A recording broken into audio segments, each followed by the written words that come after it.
Assalamualaikum warahmatullahi wabarakatuh. Alhamdulillahilladzi khalaqal mauta wal hayata liyabluwakum ayyukum ahsanu amala. Asyhadu an la ilaha illallah wahdahu la syarikalah wa asyhadu anna Muhammadan abduhu wa rasuluh. Allahumma salli wa sallim ala nabiyyina Muhammad wa ala alihi wa sahbihi wa man walah, amma ba'd. Para jamaah yang dirahmati Allah, pagi ini kita bisa bertemu lagi dan mudah-mudahan kita bisa memanfaatkan waktu kita untuk berbagi, dan benar-benar waktu yang kita manfaatkan itu akan menjadi waktu yang benar-benar memberi manfaat, bukan hanya untuk keuntungan duniawi saja, tetapi juga untuk keuntungan akhirat. Amin. Para jamaah yang dirahmati Allah, pagi hari ini saya ingin mencoba untuk mengungkapkan apa yang saya baca dari ayat Al-Quran. Suatu saat saya membaca firman Allah yang terdapat di dalam surah Ali Imran ayat 112.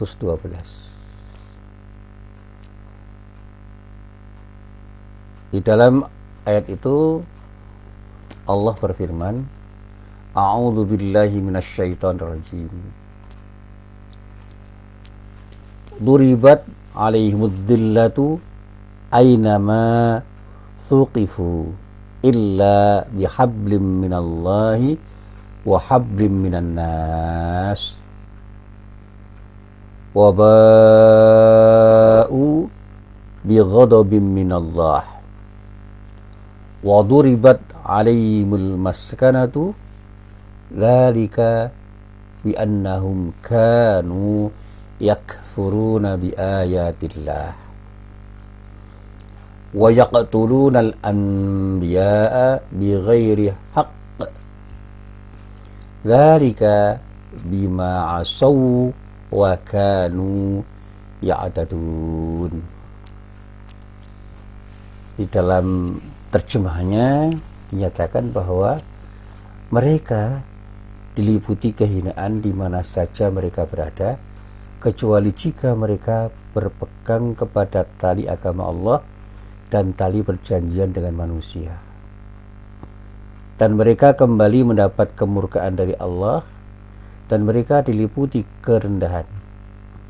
Yang demikian itu karena mereka kafir kepada ayat-ayat Allah dan membunuh para nabi tanpa alasan yang benar. Yang demikian itu disebabkan mereka durhaka dan melampaui batas. Nah, para jamaah yang dirahmati Allah, ayat ini mengingatkan pada sejarah kehidupan orang di masa lalu. Mereka itu mendapatkan azab dari Allah karena mereka lupa untuk berpegang teguh pada agama Allah.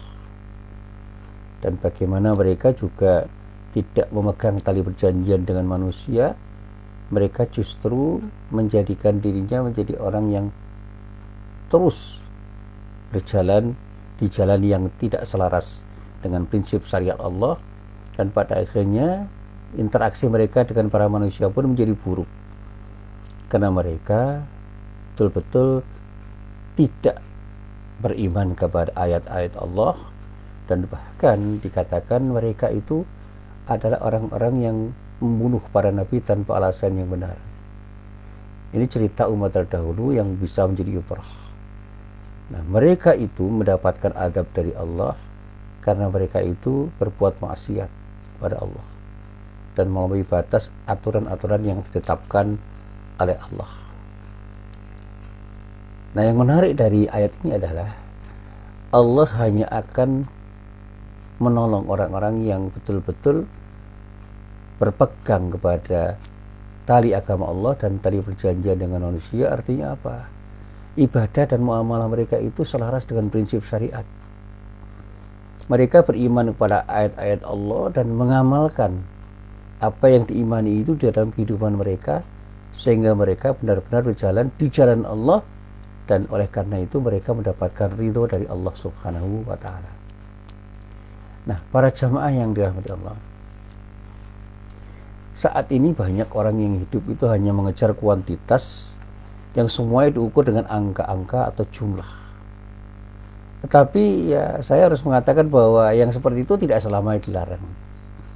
Saya sering memberikan kritik tajam pada orang-orang yang hanya mengejar kuantitas dan mengukur semua itu dengan angka-angka statistik. Mereka tidak menyelami apa yang mereka dapatkan itu dengan penelitian yang kualitatif. Benar-benar memahami esensi dari realitas yang mereka dapatkan. Angka-angka statistik itu bukan sesuatu yang tidak bisa kita percaya, tapi angka-angka itu kan jadi simbol dari sebuah realitas yang belum tentu mengisyaratkan semua hal yang terkait dengan realitas. Jadi saya pernah membuat sebuah perumpamaan begini. Ada orang yang mendapatkan poin pelanggaran 100 sehingga anak itu harus dikeluarkan dari pesantren.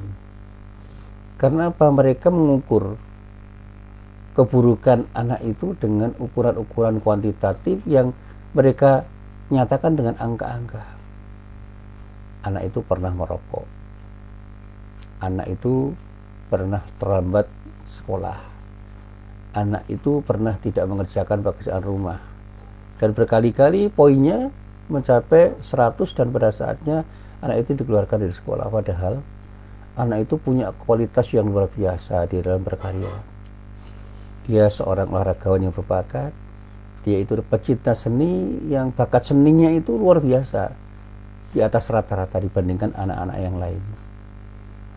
Dia itu merokok bukan karena ingin merokok, tetapi karena di rumah ada kebiasaan rokok yang diajarkan oleh bapaknya, yang kebetulan bapaknya itu, meskipun bapaknya itu seorang guru ngaji yang di kampung dikenal dengan ustadz, tetapi karena budaya merokok di situ itu menjadi budaya yang sudah biasa dilihat oleh orang.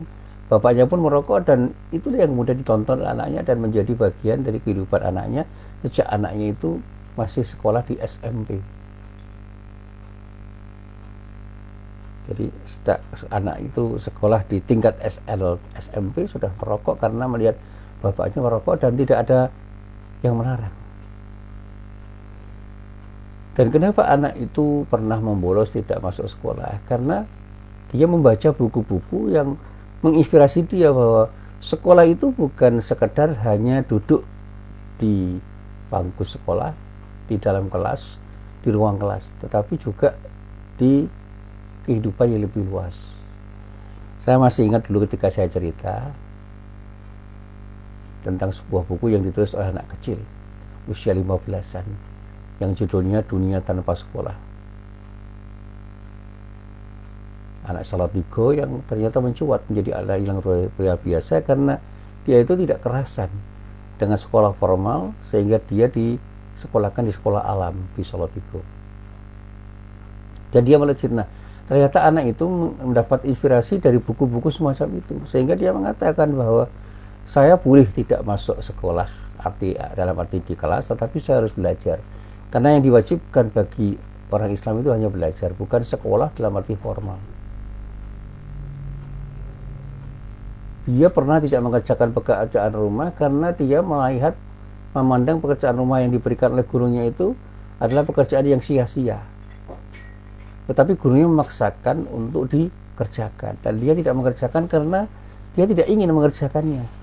Sehingga begitu tidak mengerjakan dianggap dia menjadi anak yang bersalah. Dan dia tidak pernah merasa bersalah dengan apa yang dia lakukan.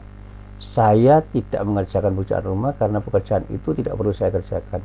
Saya membolos karena saya merasa tidak perlu untuk masuk pada hari itu.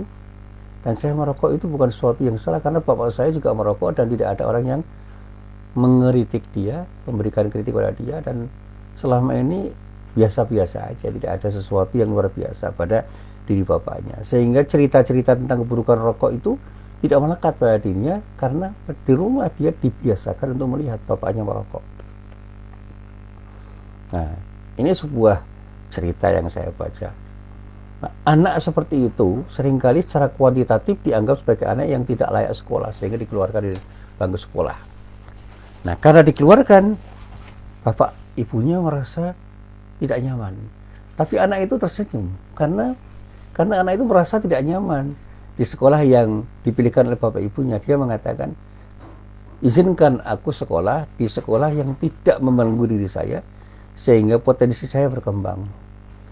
Dan alhamdulillah, potensinya berkembang. Dan dia mencuat menjadi anak yang luar biasa karena potensi seni dan olahraganya berkembang menjadi sebuah prestasi sebagai seorang olahragawan dan sekaligus seniman. Ini cerita di dalam sebuah tulisan. Saya tidak perlu melacak benar tidaknya cerita itu, tetapi itu sebuah ilustrasi yang luar biasa menggambarkan bahwa boleh saja orang mencari kuantitas dan mengukur semuanya dengan angka-angka, tetapi jangan hanya itu ukuran itu diberikan. Boleh saja setiap manusia mengejar statistika hidup dengan mengumpulkan dan menghitung aneka rupa harta milik yang serba mewah, seperti rumah besar, kendaraan mewah, kebun yang luas, punya pabrik besar, punya perusahaan yang hebat, memiliki sejagat kuantum simbol seperti gelar dan pangkat. Namun semua itu menjadi absurd bila yang bernama simbolitas angka itu tidak interaktif dengan nilai-nilai kehidupan umat. Padahal Islam itu mengajarkan umat manusia itu harus membangun hubungan dengan Allah dan menjaring kepedulian sama kepada sama manusia dengan sebaik-baiknya. Dan pada saat orang itu sudah bisa berhubungan dengan Allah dengan baik dan berhubungan dengan manusia dengan baik, selesai. Sehingga simbol-simbol angka yang sifatnya kuantitatif itu menjadi tidak bermakna. Saya menggambarkan begini. Satu saat saya ketemu dengan orang kaya yang sombong, dengan orang pintar yang sombong, nggak nyaman. Tapi begitu ketemu dengan orang yang tidak kaya dan orang tidak pintar, dan dia tampil dengan sederhana, dengan penuh rendah hati, saya lebih nyaman. Apalagi ketemu dengan orang kaya, orang pintar yang rendah hati, itu luar biasa. Selalu saya ceritakan, saya punya guru-guru ya yang luar biasa, orang pintar yang rendah hati. Salah satu yang sering saya sebut itu Pak Guntur Wijoyo, itu guru saya secara tidak formal karena saya belum pernah kuliah di fakultas dan jurusan beliau. Tetapi di pengajian-pengajian yang dia sampaikan, saya sering mendengarkan tulisan-tulisan beliau, saya baca, dan saya banyak berinteraksi dengan beliau, dan saya melihat ada potensi intelektual yang luar biasa pada diri beliau, tetapi beliau selalu bersikap rendah hati, menghargai siapapun dan bahkan menghormati orang yang berinteraksi dengan dirinya, dan bahkan dia sangat menghargai dan menghormati saya ketika saya berjumpa dengan memanggil Ustadz pada saya, Ustadz Muhsin. Padahal saya tidak nyaman dipanggil itu, tetapi dia mengatakan, ini bentuk taklim saya kepada Anda.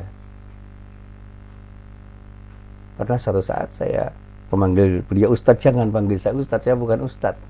Dia tidak ingin dipanggil dengan panggilan-panggilan yang terhormat karena dia ingin semua berjalan natural.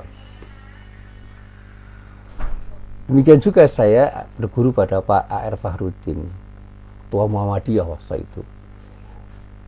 Beliau adalah orang yang sederhana, rendah hati, familiar, humoris, dan sangat menghargai. Dan saya berkali-kali diajak untuk mengisi pengajian di mana-mana, dan saya menikmati. Dan dia tidak pernah mengajarkan apapun kepada diri saya dengan kata-kata yang muluk-muluk. Kata-katanya itu sederhana, apalagi perilakunya. Satu saat pertama saya katakan, dia mengatakan pada saya dengan bahasa Jawa, ojo nganti ngomong ora, nek pancen kowe kudu ngomong hooh. Artinya apa? Jangan berbohong, jangan mengatakan tidak kalau kamu harus mengatakan iya. Itu kan pelajaran bagi saya untuk tidak berbohong. Ojo urip nguyak bondo, nek iso bondo nguyak awakmu. Artinya apa? Jangan menjadikan harta itu sebagai tohut, sebagai sesuatu yang kita kejar sehingga kita itu menjadi orang yang terbelenggu oleh harta itu. Jadikan harta itu sebagai alat saja untuk beribadah kepada Allah. Jadi punya duit seberapapun tidak kemudian menjadikan dia lupa kepada Allah. Dia ingat kepada Allah sehingga semakin banyak duit yang dia miliki, maka orang itu akan sempat ingat kepada Allah dan kemudian berpikir, apa yang harus saya lakukan dengan duit yang sebanyak ini. Punya ilmu juga begitu. Ilmu itu kan ilmu Allah yang diberikan oleh Allah. Ini titipan. Dan pada saat titipan Allah itu kita sadari itu adalah sesuatu yang harus kita kembalikan kepada yang menitipkan dengan sebaik-baiknya, ya gunakan ilmu itu untuk beribadah kepada Allah. Gunakan ilmu itu untuk memberi manfaat pada siapapun dalam rangka untuk mencari ridha Allah. Itu yang selalu saya sampaikan. Nah, ketika kita itu menjadi orang yang mengejar kuantitas, bahkan jadi kelompok orang yang mengejar kuantitas, dan bahkan kemudian kita berkumpul menjadi bangsa pengejar kuantitas, boleh jadi kita akan terjebak pada kuantitas-kuantitas yang tidak bermakna, karena simbol-simbol yang ada dalam kuantitas itu adalah simbol-simbol yang belum tentu seluruhnya mengisyaratkan makna yang sebenarnya dari apa yang ditampilkan. Sekarang banyak simbol-simbol yang memukau banyak orang, tetapi apa yang ditampilkan itu sebenarnya bukan sesuatu yang sesungguhnya ada pada dirinya, sehingga banyak orang yang terkecoh dengan tampilan orang. Nah, saya membaca komentar dari Wahbah Az-Zuhaili di dalam tafsirnya Al-Munir ketika beliau mengomentari surat Ali Imran ayat 112 ini. Beliau mengungkapkan bahwa umat manusia itu akan terhempas selamanya dalam penderitaan atau kehinaan ketika sisi kehidupannya itu lebih mengutamakan hubungan material yang sifatnya simbolik, yang dikatakan dalam bahasa beliau itu dengan istilah al-mu'amalah ar-ramziyah, hubungan material simbolis. Sementara hubungan esensialnya yang disebut oleh beliau dengan al-mu'amalah al-madmuniyah, berupa komitmennya dengan perintah Allah, terabaikan. Komitmennya dengan apa yang diperintahkan Allah terabaikan. Karena apa? Dia lebih mengutamakan hubungan yang sifatnya material simbolik. Salat itu dimaknai sebagai gerak badan, bukan bagaimana memaknainya sebagai bentuk peribadatan kepada Allah yang lebih mengedepankan makna spiritualitasnya. Khusyuk itu menjadi sesuatu yang lebih utama harus kita kejar dibanding dengan formalitas-formalitas yang selama ini kita berdebatkan. Saya pernah tertawa ketika orang berdebat tentang bagaimana takbir yang benar itu hanya dengan angkat tangan yang geraknya dan posisinya itu sedemikian rupa diperdebatkan. Saya tertawa. Itu bukan berarti menyalahkan. Kenapa orang hanya terjebak pada simbol-simbol angkat tangan? Bukan harus memahami esensi takbir itu apa. Bagaimana kita mengagungkan Allah dan kemudian kita merasa kecil di hadapan Allah. Itu makna takbir. Saya mengatakan pada orang yang seringkali bersedekah itu dengan bangganya. Karena apa? Terlalu banyak dia bersedekah. Saya katakan, bukan soal banyak sedikitnya orang bersedekah yang perlu membuat orang yang menjadikan orang itu puas. Yang harus menjadikan dia puas itu ketika dia dengan ikhlas bisa bersedekah berapapun jumlahnya. Jadi esensi sedekah itu memberi karena Allah, dan karena Allah yang kita tuju, maka berapapun yang kita berikan itu tidak pernah membuat kita itu merasa pelit untuk memberikannya. Karena apa? Kita yakin bahwa Allah akan mengganti dengan ganti yang jauh lebih berkualitas. Secara kuantitatif mungkin tidak sama. Saya bersedekah 100.000, saya merasa kehilangan 100.000 secara kuantitatif, tapi pahala yang datang dari Allah itu sungguh luar biasa ketika semuanya itu saya lakukan dengan ikhlas karena Allah. Pengembalian Allah tidak harus berupa uang, tetapi mungkin kemudahan-kemudahan di dalam hidup, ketenangan hidup, dan kemudian pertolongan Allah yang selalu dekat kepada diri kita. Karena apa? Kita selalu ingin beribadah dengan cara bersedekah karena Allah. Nah, para jamaah yang dirahmati Allah, kecenderungan hidup untuk mengejar sesuatu yang bersifat material simbolik, yang berupa angka-angka atau simbol-simbol yang bisa dilihat dan dirasakan, ketimbang kualitas, itu tampaknya telah merasuk ke sebagian besar orang-orang di seputar kita. Demi gengsi, mereka mengejar tren hidup modern berupa harta dengan mengukir gaya konsumtif. Di sisi kuantum kemewahan, mereka memang menjadi kelompok yang tengah mencapai sukses, bahkan mencapai puncak kesuksesan. Namun dari sisi interaksi dan komitmennya untuk menegakkan kondisivitas, kohesivitas, dan kualitas kehidupan sosial, patut dipertanyakan karena apa? Mereka tercerebut dari akar pergaulan yang seharusnya mereka lakukan ketika mereka berinteraksi dengan para manusia yang lain. Fenomenanya dapat kita rasakan bagaimana karut-marutnya bangsa yang berada di tepi keresahan sosial dalam menggenggam keadilan dan kesetaraan itu. Tidak usah kita mengatakan bangsa mana. Akibatnya di berbagai tempat terjadi kemerosotan, indeks kepuasan masyarakat yang berujung pada konflik yang serba mengerikan. Konflik antar suku, antar ras, dan antar kelompok beragama itu menjadi sesuatu yang bisa kita saksikan di mana-mana. Bahkan saya pernah menulis tentang Myanmar. Di sana ada sebuah komunitas yang menjadi terpuruk karena apa? Sentimen-sentimen ras, sentimen kebangsaan, sentimen keagamaan. Sehingga karena mereka tidak beragama seperti layaknya orang di tempat itu di Myanmar, mereka tersisihkan. Kelompok Rohingya itu pernah saya tulis dalam sebuah tulisan, itu menjadi tersisih karena mereka bukan orang Buddha dan mereka bukan bagian dari bangsa yang punya ras sama dengan bangsa mayoritas di Myanmar.